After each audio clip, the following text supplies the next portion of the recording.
हत्याकांड में call detail से पुलिस राजा कोलंदर तक पहुंची, जिसके बाद राजा कोलंदर के गुनाहों का पर्दाफाश हुआ था। पुलिस को दिए बयान में राजा कोलंदर 3 दर्जन से ज्यादा लोगों को मौत की घाट उतारने की बात कबूल कर चुका है।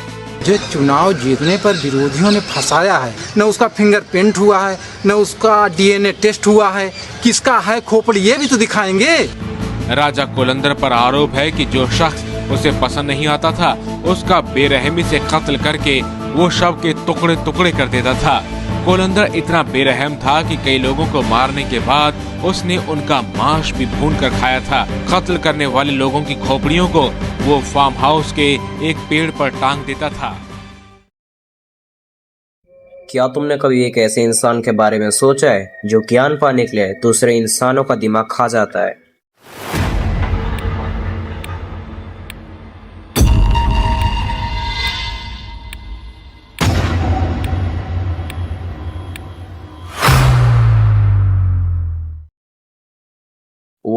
आज इस वीडियो पे मैं जिस पर्सन के बारे में एक्सप्लेन करने जा रहा हूँ उसका नाम है Ram Niranjan, also known as Raja Kulandar.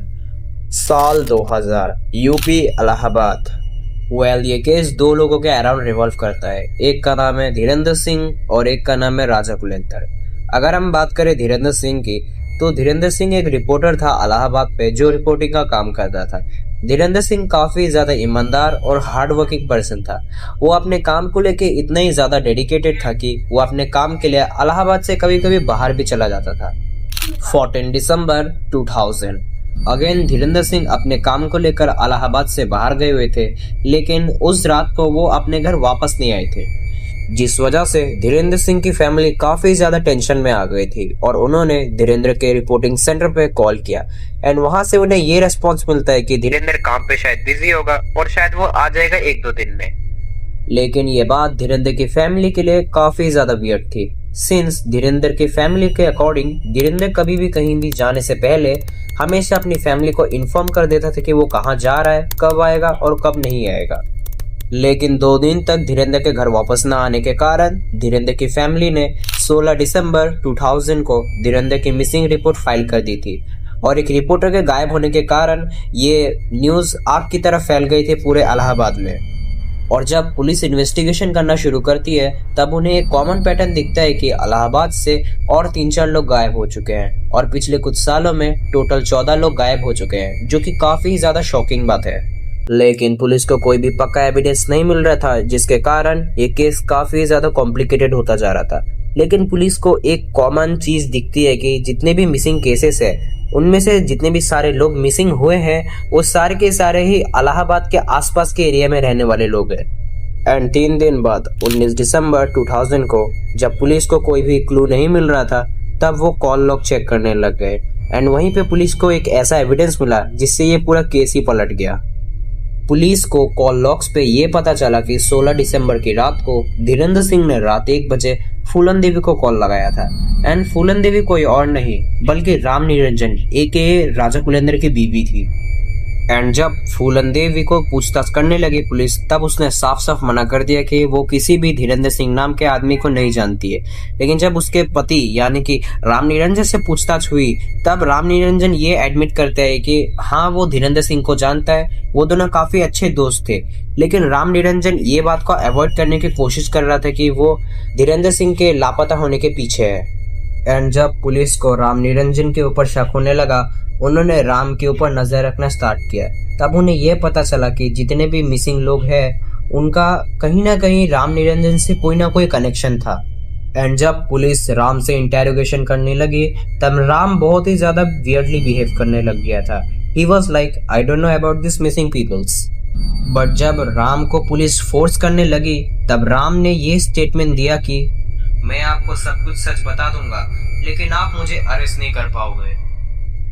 And जब राम से अगेन फोर्सफुली पुलिस इंटेरोगेशन करना शुरू करती है, राम अपने आप को मैजेस्टिक दिखाने के लिए पुलिस को दाल लाने को बोलता है। एंड जब वो दाल पी लेता है वो पुलिस को नैनी लेके जाता है। नैनी एक जगह है जो इलाहाबाद से थोड़ी ही दूर पे स्थित है। वहां पे राम निरंजन पुलिस को अपने पर्सनल फार्म हाउस में लेके जाता है।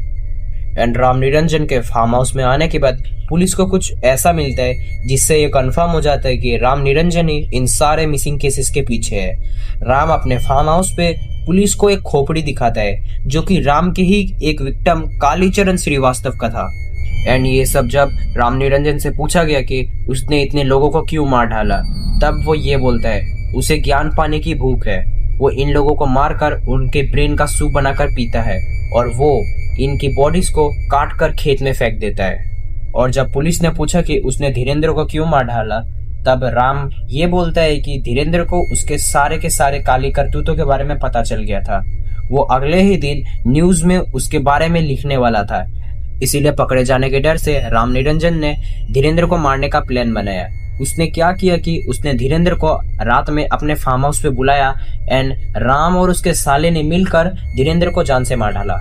एंड धीरेन्द्र की बॉडी को डिसमेंटल करने के लिए राम ने क्या किया कि उसने धीरेन्द्र के पीनस को उसके बॉडी से काट कर अलग कर दिया एंड उसके बॉडी और पीनस को उसने खेत में फेंक दिया और उसके खोपड़ी को उसके धड़ से अलग किया एंड एक प्लास्टिक बैग में भर के उसकी खोपड़ी को नदी में फेंक दिया। एंड ये सब कन्फेस करने के बाद ये कंफर्म हो गया था कि राम निरंजन ने ही इन 14 लोगों को मारा है। राम निरंजन ने ये सारे मर्डर्स 1992 से लेके 2000 तक किए थे, यानी कि इन 8 सालों में राम निरंजन ने 14 लोगों को मौत के घाट उतार दिया था। और अगर हम राम निरंजन के साइकोलॉजी को देखें तो हमें ये पता चलेगा कि ये आदमी काफी ज्यादा इगोइस्टिक, प्राइडफुल और सैडिस्टिक था। राम निरंजन अपने आप को काफी ज्यादा मैजेस्टिक समझता था। राम निरंजन इतना ही ज्यादा पावर से और नॉलेज से ऑब्सेस था कि उसने अपना नाम चेंज करके राजा कुलेंद्र रख लिया था। इवन उसने अपनी वाइफ जो कि एक लोकल पॉलिटिशियन थी उसका नाम भी गोमती देवी से फूलन देवी रख लिया था। और उसने अपने बच्चों का नाम भी अदालत, जमानत, आंदोलन रखा था, जिससे वो ये शो करना चाहता था कि वो इन तीनों के ऊपर रूल करता है। He considered himself as a king who rules over the justice and law. राजा कुलेंद्र और उसके साले को 2012 में उम्र कैद की सजा सुनाई जाती है, लेकिन यहाँ पे एक सस्पिशियस बात क्रिएट होती है कि राजा कुलेंद्र पकड़े जाने पर यह बोलने लगता है कि उसने ये सब मर्डर्स नहीं किए हैं और उसे फंसाया जा रहा है। ये चुनाव जीतने पर विरोधियों ने फंसाया है, न उसका फिंगरप्रिंट हुआ है, न उसका डीएनए टेस्ट हुआ है, किसका है खोपड़ी ये भी तो दिखाएंगे। बट अगर तुम मुझसे ये मेरा ओपिनियन पूछो कि ये बात सच है कि नहीं, तो मैं तो यही कहूंगा कि वो झूठ बोल रहा है। खैर, आपका क्या ओपिनियन है राजा कुलेंद्र के केस पर कमेंट्स पे जरूर बताना। आज की वीडियो के लिए बस इतना ही। चैनल को सब्सक्राइब कर देना। See you in the next video.